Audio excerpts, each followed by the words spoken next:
For centuries, humanity lifted its eyes to the sky, convinced that paradise shone somewhere beyond the clouds. But hidden in a sealed chamber beneath an ancient monastery in the Horn of Africa, a scroll emerged with a vision that shattered everything the world believed about heaven's location, written in fading Ge'ez script and bound in leather, darkened by time. This forbidden text calmly declares that heaven was never a distant realm above, but a dimension interwoven with the earth itself, so close that only a veil thinner than breath separates the seen from the unseen. Scholars who examined the scroll in secret whispered that its words could dismantle entire doctrines, not because they deny heaven's existence, but because they repositioned it in a place far more accessible, far more dangerous, and far more disruptive than anyone was prepared to accept.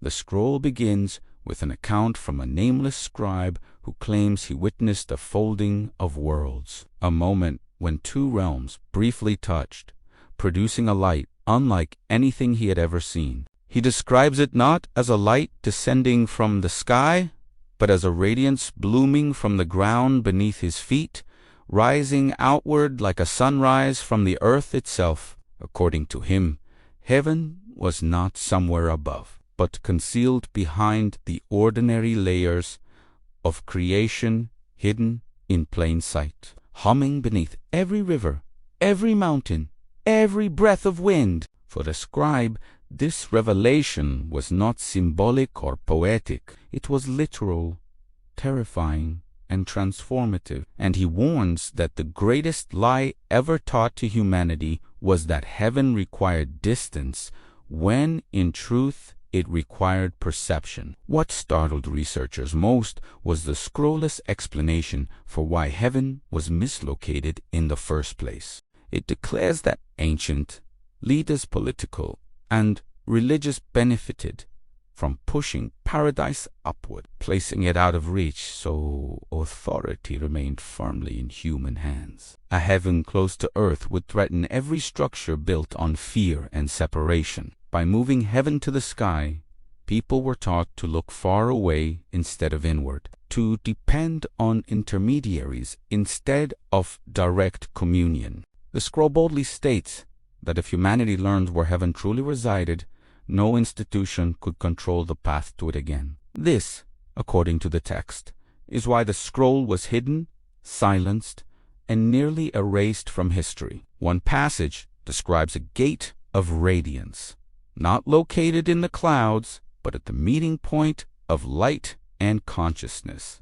It explains that certain individuals, prophets, visionaries, and what it calls those with unburdened eyes, were able to see the faint shimmer of this boundary. The scroll claims these individuals walked between realms during moments of profound clarity, prayer, or divine encounter. It asserts that Jacob's ladder, Ezekiel's vision, and even the transfiguration of Jesus were not glimpses of a distant sky, but interactions with an overlapping dimension already present on earth. This reinterpretation not only reframes familiar stories, it transforms them into maps. The most controversial section concerns Jesus himself. The scroll suggests that when Jesus spoke of the kingdom of heaven being at hand, he was not speaking metaphorically. It states that he revealed heaven's true nature through acts that thinned the veil, moments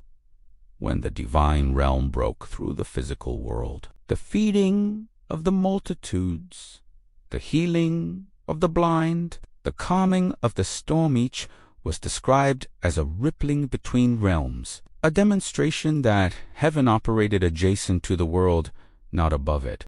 The text insists that Jesus did not come to point humanity toward a distant sky, but to open their eyes to the kingdom already woven into their reality. Another section warns of a coming era when the veil between realms will weaken again, not as a punishment, but as a natural cycle of creation. It describes a future generation that will witness the merging of brightness, a moment when the boundary between the physical world and the divine realm becomes nearly transparent. The scroll warns that this event will cause awe for some and terror for others, depending on how prepared their hearts are to encounter a reality they were never taught to expect. It states that heaven's closeness is both a gift and a test one that humanity has not faced for thousands of years. One of the most striking portions details why this teaching was suppressed. The scroll claims that when early leaders realized heaven was accessible,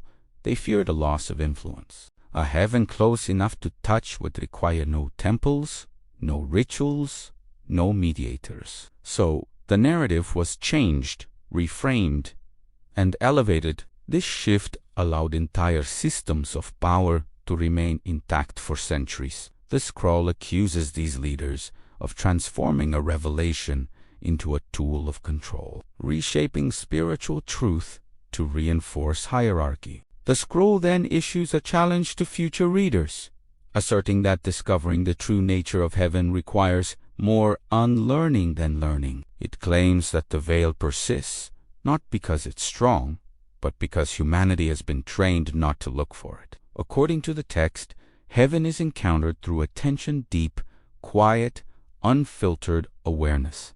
It emphasizes that heaven is not a destination but a proximity, a realm present at the edges of perception, waiting for the world to stop looking upward and start looking inward. As the scroll nears its end, it describes a prophecy. The world will rediscover the truth when people grow tired of distant promises and begin seeking immediate presence. It predicts that this shift will come during a time of global disillusionment, when traditional structures tremble and humanity searches desperately for meaning. The scroll declares that in such an era, the true location of heaven will resurface not through institutions, but through individuals awakening to a reality that was always around them. The final passage is both haunting and breathtaking. It states that heaven was never lost,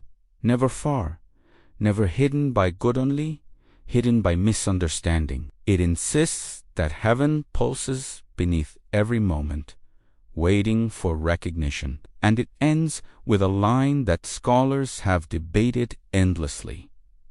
The sky was never your destination, it was only your distraction. These words, carved into the leather binding itself, serve as the final warning and the final invitation of a scroll that has the potential to rewrite everything we thought we knew about where eternity truly resides.